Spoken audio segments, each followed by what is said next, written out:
आप सभी को जय मसीह की। और आज हम पढ़ेंगे पहला राजा की पुस्तक उसके 17 अध्याय उसकी 1 आयत से पढ़ेंगे। और आज का हमारा टॉपिक है भविष्यवक्ता एलिया और अकाल की भविष्यवाणी। तो यहाँ पर लिखा है, तिस्बी एलिया जो गिलाद के प्रदेशों में से था, उसने आहाब से कहा, इज़राइल का परमेश्वर यहोवा जिसके सम्मुख में उपस्थित रहता हूँ, उसके जीवन की शपथ, इन वर्षों मेरे बिना कहे ना तो मह बरसेगा और ना ओस पड़ेगी। तब यहोवा का यह वचन उसके पास यानी कि एलिया के पास पहुंचा और उससे कहा, चलकर पूर्व की ओर जा और करीत नामक नाले में जो यरदन के पूर्व में है छिप जा।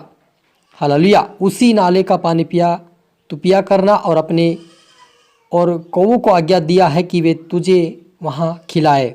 हालेलुया। हम प्रार्थना करें। धन्यवाद मेरे ईश्वर राजा प्यारे परमेश्वर पिता, आज के वचन आज के कलाम से मेरे पिता हर एक से बातचीत प्रभु जी। आज का वचन मेरे ईश्वर राजा हमारी के जीवन में सोगुना फलाए प्रभु जी। जितने आपके बेटा बेटी देखे सुने आज का वचन प्रभु, उनके जीवन सब प्रकार की समस्या दूर होने पाए। जैसा आपने एलिया को उठा प्रभु, उनको और उसी कौवे के द्वारा खाना खिला, आपके बेटा बेटी को पिता आशीष कर। और आज के वचन के द्वारा उनको प्रभु तो ब्लेस कर और पिता उनको खाना खिला, उनके जीवन में से हर एक प्रकार की गरीबी कंगाल की आत्मा जय पिता आजाद होने पाए पिता। जैसा एलिया को अपने उठा ब्लेस किया आशीष किया, आपके बेटा बेटे आशीष होने पाए आज के वचन के द्वारा सोगुना फल ऐसा होने दे ईश्वर राजा। पवित्र आत्मा जी आप मेरे मुख से होकर बोले मदद और सहायता कर सभी रात में सौंपते हैं। ये प्रार्थना दुआ यीशु तेरे मीठे मधुर नाम से मांगते हैं, आमीन।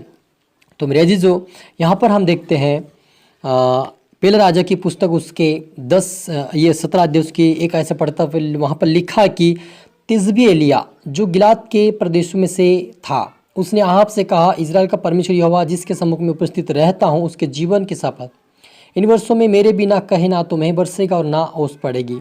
तब यहोवा का यह वचन उसके पास पहुंचा, यहाँ से चलकर पूर्व की ओर जा और करीत नामक नाले में जो यरदन के पूर्व में है छिप जा।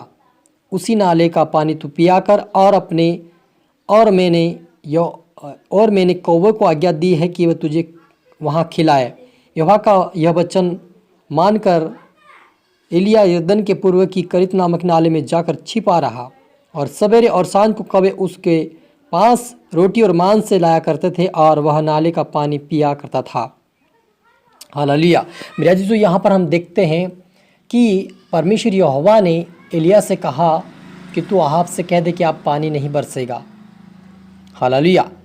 क्योंकि एलिया को पता था कि जो मैं कहूँगा वो परमेश्वर करेगा, क्योंकि परमेश्वर ने उससे बात किया था। इसलिए आहाब से कहा जाकर, आहाब जो राजा था उससे कहा, वो इजराइल का राजा था, उससे कहा कि मेरे बिना कहे ना तो उस पर गिरेगी ना पानी बरसेगा, और तीन साल तक ऐसा रहेगा उन्होंने कहा, यानी कि 3.5 वर्ष तक। और इस बात को उन्होंने कहा और अकाल पड़ गया। और परमेश्वर यहोवा ने एलिया से बातें किया और कहा कि तू जो वहाँ करीत नामक नाले में चला जा, जो यरदन के पूर्व में छिप जा, और वहाँ पर मैं तेरे लिए कौवे से खाना खिलाऊंगा। मेरे अजीजों, कौवे का हम देखते, कौवा इतना लालची होता है मटन का कि आप जब खाने बैठेंगे तब भी आपकी थाली से निकाल कर खाने की कोशिश करता है। यदि आप रख देंगे वो भी निकाल कर वो खा जाए, इतने वो लालची होते हैं। लेकिन परमेश्वर ने उसी कौवे के द्वारा, जो लालची होता है जिसको खाना नहीं मिलता, उसी के द्वारा एलिया को खिलाया है। आज वो परमेश्वर आपसे कहता है कि आप यदि आप उसके ऊपर विश्वास करेंगे तो परमेश्वर आपको भी खिलाएगा, आपके जीवन में कोई घटी नहीं होने देगा।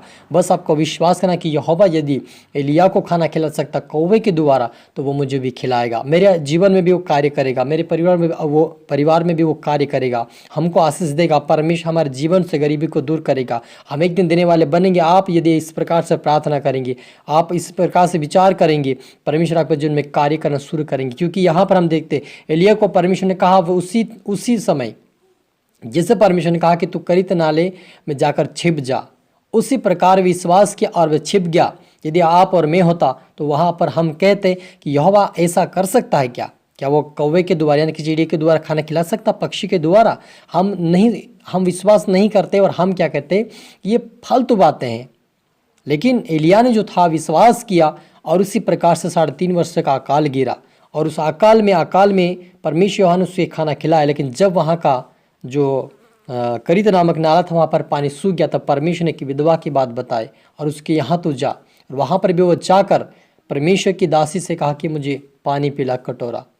उस विधवा से कहा, लेकिन वो कहने लगी कि मैं आपके लिए पानी लेकर आती हूँ, और वो गई। लेकिन जब वो जा रही थी तब उसने एलिया ने कहा फिर से कि तू सुन, एक रोटी टुकड़ा मेरे पास ले आना और पानी भी लेते आना। लेकिन वो कहने लगी कि भला है कि मैं क्या करती हूँ कि हमारे पास एक छोटे से एक मुट्ठी आटा है और थोड़ा सा तेल है, उसको क्या करती हूँ मैं कि आप यहाँ से हम लकड़ी बीन के ले जाते और वो खाकर हम मरने पर हैं, और तू पूछता है कि हमको रोटी खिला। लेकिन एलिया ने कहा कि सुन, परमेश्वर यहोवा कहता है कि तू मेरे लिए बना के ला, उसके बाद आप खाना। उन्होंने विश्वास किया और उन्होंने कहा कि ये आटा, जो मुट्ठी भर आटा है, थोड़ा सा कुपी में तेल है, वो 3.5 वर्ष तक हम खाएंगे, ये परमेश्वर खिलाएगा, उन्होंने कहा। और उसी प्रकार से 3.5 वर्ष तक उन्होंने खाया। और जब परमेश्वर ने फिर से बातें किया, जब हम 18-19 में पढ़ते हैं, तो फिर से परमेश्वर ने, पहला राजा 18-19 में पढ़ते हैं, वहाँ पर परमेश्वर ने फिर से एलिया से बातें किया और कहा कि अहाब के पास उससे कह दे कि परमेश्वर आप पानी बरसाने वाला है, उसको जाकर तू दिखा। और जब उन्होंने एलिया ने जब परमेश्वर से प्रार्थना किया, फिर से उस अकाल 3.5 वर्ष तक उन्होंने एक मुट्ठी आटा और थोड़ा सा कुपी में जो तेल था वो खाते रहे, परमेश्वर उसको घटने नहीं दिया। वैसे आज परमेश्वर यदि आपके जीवन में कोई गरीबी कंगालपन है, वो उसको आपको जीवन से दूर करेगा, आपके हर कमी घटी को वो परमेश्वर दूर करेगा, लेकिन आपको ब्लेस करेगा, क्योंकि वो परमेश्वर ब्लेस करने वाला, आशीष देने वाला, उठाने वाला परमेश्वर पता। बस हमें विश्वास करना है कि यहोवा यदि एलिया के जीवन में बड़े बड़े काम कर सकता है, तो मेरे द्वारा काम कर, आपको विश्वास करना। क्योंकि जहाँ पर हम देखते हैं एलीशा जो था, उसका सेवक था, वो भी जब एलिया स्वर्ग उठा लिया गया तो उसके ऊपर वो अभिषेक उतरा और वो भी वही काम किया जो एलिया किया था। वैसे यदि आपको करना है, एलिया की तरह आपको बढ़ना है, आप प्रार्थना वचनों में बड़े, परमेश्वर आपको उठाएगा और ब्लेस करेगा और आपके जीवन में हर प्रकार की गरीबी कंगालपन को आपका जीवन से दूर करेगा। और परमेश्वर जैसा आप कहेंगे आपके जीवन में ऐसा कार्य करना शुरू करेगा जब आप उसके वचनों पर चलेंगे। और आए हम मिलकर प्रार्थना करें। धन्यवाद मेरे परमेश्वर पिता, मेरे ईश्वर राजा, आज के वचन, आज के कलाम से मेरे पिता ईश्वर राजा हम हर एक से बातें किया, आपका धन्यवाद मेरे ईश्वर राजा। प्रभु आज का वचन प्रभु इनके जीवन में सौगुना फल है। प्रभु के आज के वचन से इनके जीवन प्रभु हर प्रकार की गरीबी कंगालपन की आत्मा इनके जीवन से जाए मेरे पिता, आज से आशीषित होने पाए, आगे बढ़ने पाए पिता, आज से देने वाले बने प्रभु जी। और जो ये पिता परमेश्वर ये प्रार्थना में जो मांगे वो प्रभु जो तू चाहता वो इनके जीवन में हो जाए मेरे पिता। आपकी इच्छा पूरी होने पर आप बड़े हम घटे मेरे पिता, सभी तरह आत्मा सौंपते मेरे पिता। प्रार्थना सुना आशीष का धन्यवाद मेरे ईश्वर राजा। ये प्रार्थना दुआ यीशु तेरे मीठे मधुर नाम से मांगते हैं, आमीन। तो मेरे अजीजों में आशा करता हूं वचन से प्रभु आपसे बातें किया होगा और आप इसको दोबारा सुने, लाइक करें, शेयर करें, सब्सक्राइब करता कि प्रभु आपको दुगनी आशीष दे। और आप सभी को फिर से मेरी तरफ से गॉड ब्लेस यू ऑल।